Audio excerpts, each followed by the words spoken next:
My sister announced her engagement at my birthday party. And you're paying for my dream wedding, big sis, she declared. Our parents nodded. They had no idea I'd already booked my one-way ticket out of the country.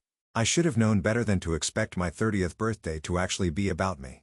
The champagne was flowing. The fairy lights twinkled across my penthouse apartment's terrace. And for once, just this once, I thought I'd be the center of attention. My name is Natasha, and I've spent the last decade being everything to everyone except myself. Tonight was supposed to change that speech. Come on, birthday girl. Simone clinked her glass, starting a chain reaction of tinkling crystal that made me smile despite my nerves. I stood up, smoothing my black cocktail dress, notes crumpling in my sweaty palm.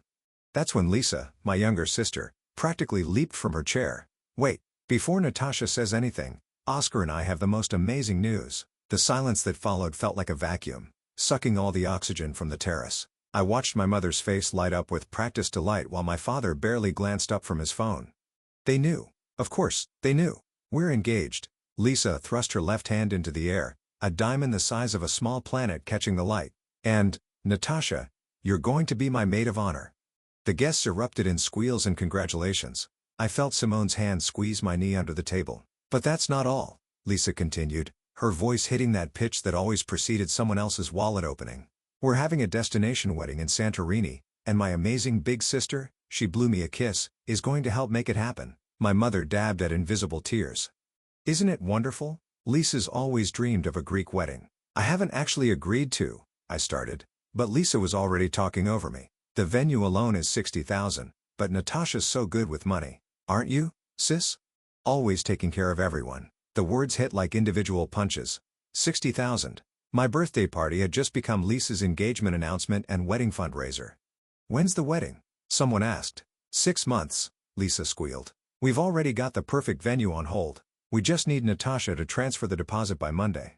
Monday, 3 days away. I caught Oscar's smirk behind his champagne glass and felt my stomach turn.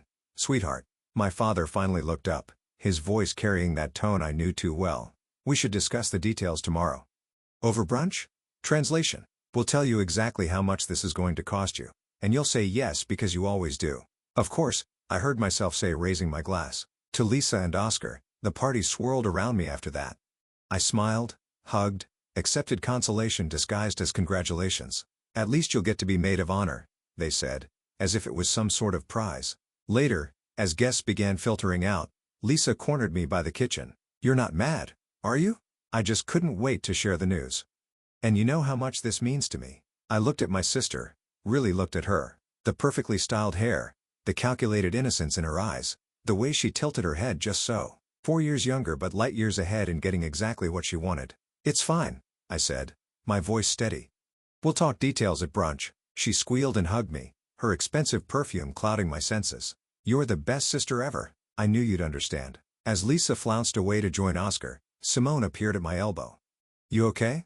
I watched my family gathering their things, my mother fussing over Lisa's ring, my father already on another call, Oscar's hand possessively on my sister's waist. They moved as a unit, complete without me, only remembering my existence when they needed something. Actually, I said, a smile spreading across my face. I'm perfect. Simone raised an eyebrow. That's not the reaction I expected. I took a slow sip of champagne, savoring the bubble and bite. They think I'm shocked into silence. They think I'll cave like always. I turned to my best friend, letting her see the truth in my eyes. They have no idea I've already left them behind. What do you mean? But I just smiled, watching my family leave through the glass doors, already planning tomorrow's brunch where they'd carve up my bank account. Let them plan. Let them dream. They had no idea what was coming. $28,000 for her art degree she never finished. $45,000 to cover mom and dad's mortgage when the market crashed. $12,000 for Lisa's emergency nose job. I ticked off the numbers while folding designer blazers into a box marked donate. And those are just the greatest hits. Simone sat cross-legged on my bedroom floor watching me systematically dismantle my closet. You've been keeping track? Every penny. I pulled out my phone, opening a spreadsheet I'd maintained for years. Want to know the grand total? Hit me. $216,412, not including interest. Simone choked on her wine. Jesus Christ, Natasha. The best part? I yanked open my bedside drawer, pulling out a stack of handwritten IOUs. They all promised to pay me back every single time. And did they? I laughed, the sound hollow even to my own ears. What do you think? The memory of last week's brunch floated up sharp and clear, my mother's perfectly manicured hands gesturing as she detailed Lisa's wedding vision. My father's practice speech about family duty and financial responsibility. Lisa's tears when I suggested a smaller ceremony. "You're trying to ruin my special day," she'd sobbed. "Just because you're jealous and alone." I shook off the memory and checked my phone. 3 missed calls from Lisa, 2 from Mom. I opened my messages instead. "Just got off the phone with the venue," I typed to Lisa. "Working on the details. Everything's under control. You're evil." Simone grinned as I showed her the text. "What venue?" "Exactly." I sealed another box. "There is no venue." "There never was. The hold they claim to have? Complete fiction." I checked. "So, what's your actual plan?" I sat down beside her, pulling up my calendar. "My transfer to the Barcelona office is confirmed for next month. I've already signed the lease on an apartment there. The movers come next week for the stuff I'm keeping, and your family has no idea. They think I'm going to a leadership retreat in Phoenix." I couldn't help smirking. "Lisa's too busy with wedding magazines to notice I've been slowly emptying our joint accounts." "Wait, you share accounts with her?" "She convinced me years ago it was easier for emergencies," meaning her shopping sprees. I pulled up my banking app.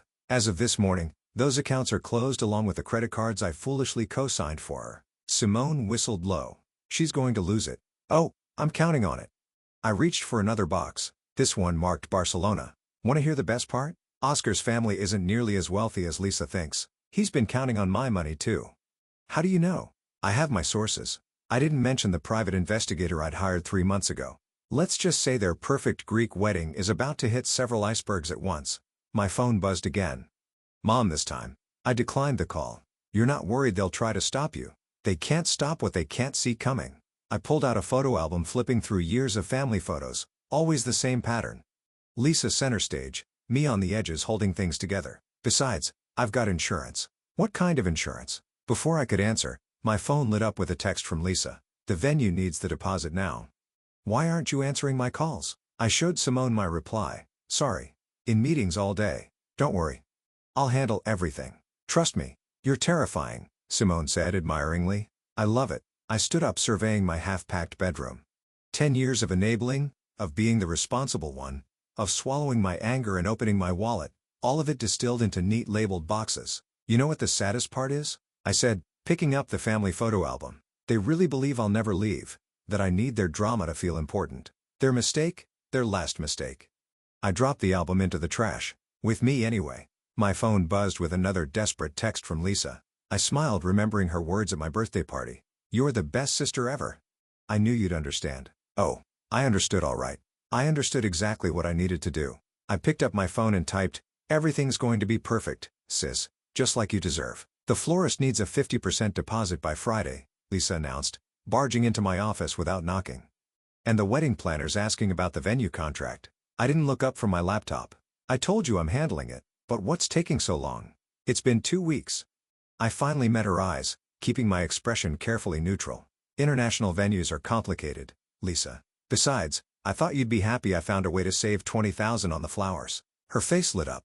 "Really? I have a contact in Athens who works with luxury weddings. She's willing to do the arrangements at cost." I pulled up a fake email chain I'd created. "See? We just need to wait for her final quote." Lisa squealed and hugged me. "This is why you're the best. I knew you'd make it perfect." As she bounced out of my office, I opened my real email, the one confirming my Spanish work visa. 3 weeks to go. My phone buzzed with a text from Simone. "Your mom's in the lobby." Perfect timing. I quickly minimized my screens and pulled up a fake wedding planning spreadsheet just as my mother swept in. "Darling, we need to discuss the guest list," she said, settling into a chair. "Lisa's worried you're not moving quickly enough on the deposits." "Mom, I'm at work. This is more important." She pulled out a notebook. "The Andersons are expecting invitations next week. And what about the bridesmaids' dresses?" I leaned back, adopting my most professional tone. "Everything's proceeding according to schedule. I've got meetings with vendors all next week." "Show me the contracts." "They're being finalized." I gestured to my screen. "I'm actually comparing rates right now." My mother peered at the spreadsheet full of convincing numbers and timelines that led absolutely nowhere. "Well, good. Lisa's been so stressed. This wedding means everything to her." "I know exactly what this wedding means," I said softly. My phone rang. My actual project manager in Barcelona. "Sorry, Mom. I have to take this. It's work." After she left, I answered the call in Spanish, watching through my office window as she joined Lisa by the elevators. They were talking animatedly, probably about me. The transfer paperwork is complete, my new boss said. We'll announce it next week. Perfect timing, I replied, watching my mother and sister disappear into the elevator. I'll be ready. Later that evening, I overheard Lisa on the phone while I pretended to work in my home office. Natasha's being so weird about everything, she was saying probably to Oscar, but she won't leave us hanging. She lives for this stuff, playing the martyr, being the responsible one. I smiled, continuing to type. Another fake vendor email, another false lead, another carefully constructed dead end. My phone lit up with a text from my father. Need to discuss wedding finances. Dinner tomorrow. Sorry, Dad. Vendor meetings all week, but don't worry. Everything's under control.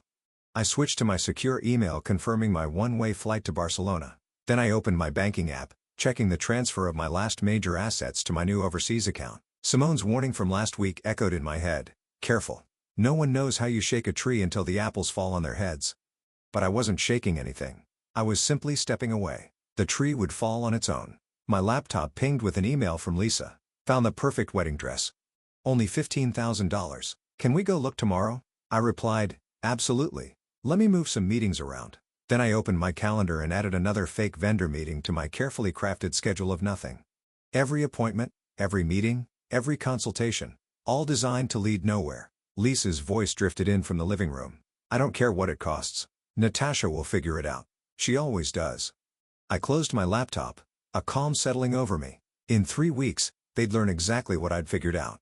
My phone buzzed one last time, a confirmation from my realtor that my apartment was officially on the market. Watch me, I whispered to Lisa's voice beyond the door. Watch me walk away. The Barcelona air hit differently. Warmer, lighter, free of the weight of expectations I'd left behind in New York. I wheeled my suitcase into my new apartment, leaving a trail of footprints in the dust of possibility. Leadership retreat going well? Simone's voice crackled through my phone. Oh, really finding myself. I opened the balcony doors, letting in the sounds of the Gothic quarter below. How's the meltdown progressing? Lisa's called the office 16 times today. Your mom showed up again demanding to know why you're not responding to texts. I checked my watch. Right on schedule. Has anyone tried the venue yet? Your dad called them this morning. Apparently, they've never heard of Lisa or Oscar. Imagine that. I unpacked my laptop, setting up my remote workstation and the credit cards. Declined at 3 different bridal shops. Simone's laugh was deliciously wicked. Lisa tried to charge a €15,000 dress to your joint account. The one I closed last week? That's the one. She had quite the public meltdown from what I heard. My phone buzzed with another incoming call. Lisa, for the 20th time today. I declined it, switching back to Simone. Any sign they've figured it out yet? They think you're in Phoenix. Your out-of-office message is very convincing. I smiled, remembering the carefully worded email I'd left behind. Currently attending a leadership retreat. Limited access to communication. For urgent matters regarding the Tucker Wallace wedding, please contact the venue directly. My laptop pinged with a new email from Oscar. Where the hell are you? The venue's saying they've never heard of us. Lisa's hysterical. Call me immediately. I archived it without responding. Holy shit, Simone suddenly whispered. Someone just forwarded me an email from your mom to HR. She's demanding to know your exact whereabouts. What did they tell her? That it's against company policy to disclose employee travel details to family members. Perfect. I opened my balcony doors wider, letting in the afternoon sun. And the apartment? Realtor says she's got 3 offers already, all above asking price. My phone lit up again, this time with a text from my father. This is unacceptable behavior. Call immediately. As I was about to respond to Simone, another message popped up. This one made me pause. Hey, stranger. Heard you're in Barcelona. Coffee sometime. Jerome. My ex. The one who'd moved here 2 years ago choosing adventure over our comfortable routine. You still there? Simone asked. Jerome just texted me. Your ex Jerome. Mr. Life's too short to stay in one place. That's the one. I stared at his message, cursor blinking. Should I respond? Does this mess with your revenge plan? I laughed. My revenge isn't a plan anymore. It's already done. They just don't know it yet. My phone exploded with notifications. Lisa had found my Instagram story, the one I'd posted accidentally showing a glimpse of Spanish architecture. Why are there Spanish buildings in Phoenix? Her text screamed. I switched my phone to silent and turned back to Simone.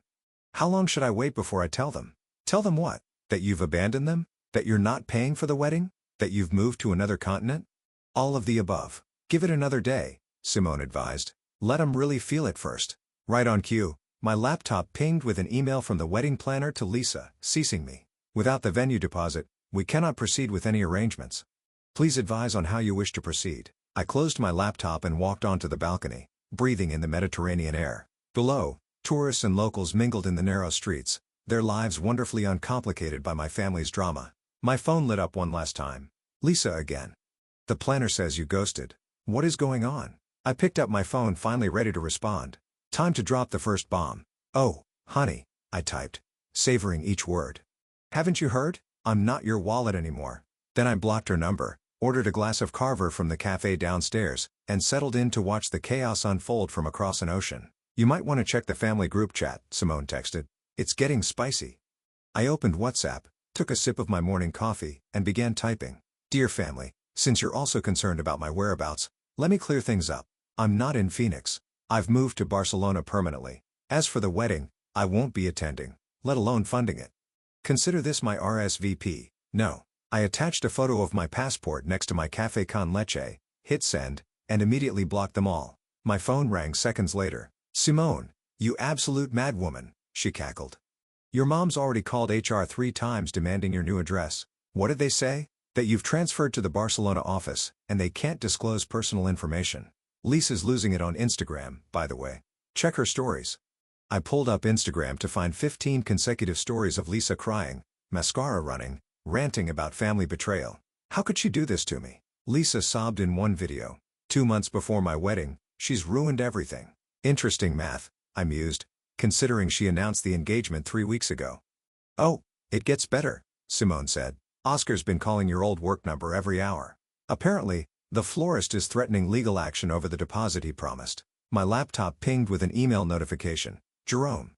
Coffee tomorrow? I know a place with a great view of the chaos you're causing. I smiled, typing back, make it sangria, and you've got a deal. Are you actually going to meet him? Simone asked when I told her. Why not? I'm done letting my family control my choices. I paused. Speaking of which, how's the joint account situation? Your dad tried to withdraw funds this morning. The bank told him the account was closed weeks ago. He's not happy. I bet. I opened my email to find 17 new messages from my family, including one from my mother with the subject line, "You are making a terrible mistake. Delete." Lisa's posted your photo on Twitter, someone reported, called you a toxic narcissist who abandoned her own sister. That's rich coming from her. I forwarded Simone a screenshot of my spreadsheet detailing every penny Lisa had borrowed and never repaid. Should I post this? Not yet. Let them dig their own holes first. My phone buzzed with a text from an unknown number. Oscar, you've ruined everything. Lisa's devastated. Her dream wedding is destroyed because of you. I typed back, no. Her dream of spending my money is destroyed. There's a difference. Block. Your mom's now commenting on all your LinkedIn posts. Simone updated me. Something about family obligations and selfish behavior. Good thing I already have my new job. I stretched on my balcony watching the sunset paint the city gold. How long until they figure out I sold the apartment? The realtor says she's closing next week. Should I be there when they try to ambush you at home? They can ambush the lovely retired couple who bought it. I'm sure that'll go well. Another notification popped up. Lisa had emailed the entire extended family. Our beloved sister has abandoned us in our time of need. She's stolen our wedding fund and fled the country. Please help us save our special day. GoFundMe. Link below. I forwarded it to Simone with 3 laughing emojis. You know what's funny? I said. They're all acting shocked, but I've been planning this for months. Every hint I dropped, every boundary I tried to set, they ignored it all. Speaking of hints, Simone said, Jerome's pretty quick with that coffee invitation. He always said I needed to break free. I opened his message again. Maybe he was right. My laptop pinged with a calendar invite, a video call with my new team tomorrow. Real work, real responsibilities, real respect. One more thing, Simone added. Your dad's threatening to report his credit card as stolen. The one I removed myself from last month. Good luck with that. I opened my balcony doors wider, letting in the evening breeze and the sound of street musicians below. My phone kept lighting up with notifications, each one more desperate than the last. Let them rage. Let them panic. Let them finally feel what it's like to not get their way. I had a sangria date to plan. She's here, Simone texted. Lisa just stormed into your old apartment building. Should I film this? I checked my watch. Right on schedule. The day of what would have been her bridal shower. Please do. How many people with her? Your mom, 2 bridesmaids, and Oscar looking like he'd rather be anywhere else. I sipped my afternoon coffee at my favorite Barcelona cafe, imagining the scene unfolding across the ocean. The new owners had moved in yesterday. My phone buzzed again. A video from Simone. I pressed play. "What do you mean you bought this apartment?" Lisa's voice shrieked at someone off camera. "This is my sister's place." "Mom, we purchased this property last week," a calm male voice responded. "I'm going to have to ask you to leave, but the bridal shower is supposed to be here. We sent out invitations." I forwarded the video to Jerome, who was meeting me for dinner later. "Entertainment for your afternoon." He replied immediately, "Your sister's about to learn about real estate laws the hard way." Another text from Simone. "Oscar just pulled Lisa aside. He looks pissed." Record that too. The next video showed Oscar gesturing angrily, his voice clear. "What do you mean you never confirmed the venue? You said Natasha handled everything." "She was supposed to," Lisa wailed. "She always handles everything." "Well, she's not handling it now, is she? We've lost all our deposits." I switched to my email where the wedding planner had CC'd me on a final notice. "Due to non-payment and breach of contract, all services are hereby cancelled." My phone lit up with a call from an unknown number. Against my better judgment, I answered. "Is this Natasha?" A familiar voice asked. "Hello, Oscar." "Listen." His voice was low, controlled. "I need to know exactly what happened to the venue deposit." "What venue deposit?" "The one you were supposed to send to Santorini." "I never agreed to send any deposit," I said calmly. "In fact, I never agreed to pay for anything." "But Lisa said." "Lisa says a lot of things, Oscar. Maybe you should ask her about the credit card debt she's been hiding from you." Silence. "What credit card debt?" "Check her credit report. You might want to do that before you legally bind yourself to her finances." He hung up. I gave it 10 minutes before "Holy shit," Simone texted. Oscar just left, like stormed out left. Lisa's having a complete meltdown in the lobby. My laptop pinged with an email notification from Lisa.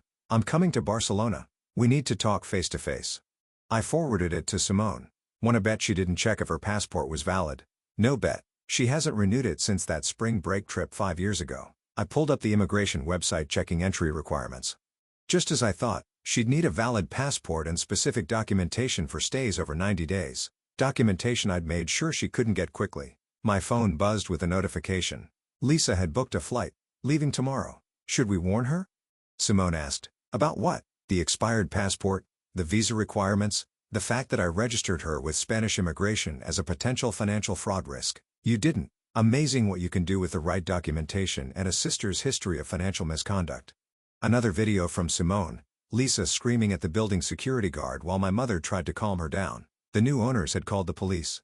"I live here," Lisa shrieked. "My sister lives here." "Not anymore," I whispered to my screen. My phone lit up with a text from Jerome. "Still on for dinner? I found a place with a perfect view of the airport." I smiled, typing back. "Wouldn't miss it." "I hear tomorrow's arrivals might be entertaining." One last message from Simone. "Your mom's calling every real estate agent in the city." Lisa's booking an Uber to the passport office. Oscar's gone completely dark. I stood up, leaving a tip for the cafe waiter. Tomorrow would be interesting. Watching my sister try to storm a country she couldn't legally enter while her fiancé discovered exactly why he shouldn't have trusted her with his banking details. "Time to go," I texted Simone. "Got a dinner date with a view of the impending chaos." Sometimes revenge is best served with sangria and front row seats. "Mom, your passport is expired. We cannot allow you to enter Spain." The immigration officer's voice crackled through my phone speaker. But my sister, Lisa's voice broke with fury and tears. "Please step aside. Next in line." I ended the video call turning to Jerome across our rooftop dinner table. "That went exactly as expected. How long before she tries again?" 3 hours, I said, checking my watch. "She'll try to sweet-talk another officer, then cry, then threaten legal action. Then she'll call me." Right on cue, my phone lit up. Lisa's contact photo. A decade-old snapshot of us when I still believed in her version of sisterhood. Should I answer? I asked Jerome. He topped off my wine glass. "It's showtime, isn't it?" I accepted the call, putting it on speaker. "How dare you?" Lisa's voice exploded through the speaker. "You knew my passport was expired. You knew I couldn't get in. Just like you knew I never agreed to pay for your wedding. That's different. You always help me. That's what you do." "Not anymore." I took a sip of wine. "How's Oscar, by the way? Has he finished checking his credit report?" Silence then. "You had no right to tell him about that. Just like you had no right to announce at my birthday party that I'd fund your wedding." "Mom and Dad agree with me." "You're being selfish and cruel." "No, Lisa. I'm being honest." Finally, I leaned forward. "Let's talk about cruelty. Let's talk about the student loans I paid off while you bought designer bags, The rent I covered while you took luxury vacations, the credit cards you maxed out in my name. I was going to pay you back. With what money? The money you don't have? The money Oscar doesn't have either? She gasped. How did you? I did my research just like Oscar's doing now. How's that going, by the way? Another silence, longer this time. He's not answering my calls, she whispered, probably because he's talking to his lawyer about the fraud charges. What fraud charges? The ones he's filing over the fake venue deposit, the one you told him I'd handled. Remember? I heard her breath catch. You can't prove. Actually, I can. I have all the emails where you forged my signature, all the texts where you promised Oscar the first pay. Should I forward those to his lawyer? Why are you doing this to me? Her voice cracked. I'm your sister. No, Lisa. You're my lesson. In boundaries, in self-respect, in consequences. Mom and Dad will never forgive you. Their forgiveness stopped mattering the moment they expected me to bankroll their golden child's fantasies. Jerome reached across the table, squeezing my hand. What am I supposed to do now? Lisa's voice had gone small. Childlike. Grow up, get a job, pay your own bills, basic adult stuff. But the wedding is canceled. Check your email. The planner sent a public notification to all guests an hour ago. Her scream of rage was cut short by another call beeping through. Oscar. Hold that thought, I said sweetly, switching lines. Hi, Oscar. I just got off the phone with my lawyer, he said without preamble. Did you know about the credit card fraud? The ones in your name or mine? Both. His voice was ice. We're pressing charges. I have all the documentation you'll need. Lisa's text flashed on my screen. You're ruining my life. I switched back to her call. No, Lisa. You ruined your own life. I just stopped cushioning the fall. Please, she begged. I'll do anything. Just help me fix this. That's the thing, I said, watching the sunset paint Barcelona in gold. It's not my job to fix your messes anymore. Welcome to consequences. I ended the call, blocking her number one final time. You okay? Jerome asked softly. I looked at my phone as notifications flooded in. Family members choosing sides, flying monkeys launching attacks, Oscar's lawyer requesting documents. You know what? I said, raising my glass. For the first time in my adult life, I actually am. My phone buzzed one last time. A text from Simone. Your mom's threatening to go to the media. Should we tell her about the wedding blog I tipped off? I smiled, typing back. Not yet. Let's see how she handles tomorrow's viral post about the scammer bride of Barcelona first. Sometimes the best revenge isn't just walking away. It's making sure everyone knows exactly why you left. Scammer bride exposed inside the destination wedding con that wasn't blazed across my screen. The article had gone viral overnight, complete with screenshots of Lisa's GoFundMe and quotes from disappointed vendors. Your sister's trending, Jerome said, sliding onto my balcony with fresh croissants. The wedding blogs are having a field day. I scrolled through the comments. Look at this. 3 other families have come forward with similar stories about Lisa. Seems I wasn't her only target. My phone buzzed. Simone. Oscar's lawyer called. He wants to know if you'll testify about the financial fraud. Already sent him my documentation. I accepted a croissant from Jerome. How's the fallout? Your mom's gone private on all social media. Your dad's telling everyone you had a mental breakdown. Lisa's apparently moved back home and won't leave her room. I opened my work laptop where a new promotion announcement waited in my inbox. Senior Strategy Director, European Division. Congratulations, Jerome said, reading over my shoulder. You earned it. Without using my family's favorite currency, guilt and manipulation, my phone lit up with an unknown number. Against my better judgment, I answered. Natasha? My father's voice stripped of its usual authority. We need to talk. About what?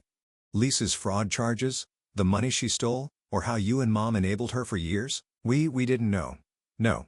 You chose not to know. There's a difference. Silence then. Your mother misses you. My mother misses her ATM. I watched a flock of birds soar past my balcony. The daughter she actually loves is currently hiding in her childhood bedroom facing criminal charges. We can fix this. No, Dad. That's the point. Some things can't be fixed. Some bridges need to burn. I ended the call, blocking his number like all the others. Jerome squeezed my hand. You're shaking. I've never said no to him before. My laptop pinged with an email notification from Oscar's lawyer. Lisa has agreed to a full confession in exchange for a reduced settlement. She's implicated your parents in knowing about the fraud. Would you be willing to provide a statement? I typed back a single word. Yes. You sure about this? Jerome asked. They need to face consequences, all of them. My phone buzzed with a text from Simone. Lisa's GoFundMe got shut down for fraud. Your mom's crying on Facebook Live about family betrayal. I closed all the tabs, all the messages, all the drama. Below my balcony, Barcelona hummed with life, honest, uncomplicated life. Want to get out of here? Jerome asked. There's a beautiful beach up the coast. What about the fallout? It'll still be there tomorrow, but right now. He pulled me up from my chair. Right now, you need to remember why you chose freedom. I grabbed my bag, leaving my phone behind. We spent the day on the Costa Brava, swimming in crystal waters and eating paella in a tiny seaside restaurant. No family drama, no urgent texts, no guilt. When we returned that evening, I had one new email that mattered from Lisa. I'm sorry, not for getting caught, but for everything. I never saw how much I took from you until I had nothing left to take.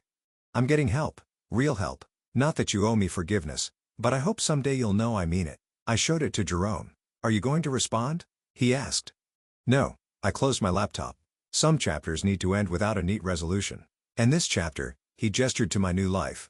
The balcony view, the job I'd earned, the peace I'd fought for. This one's just beginning.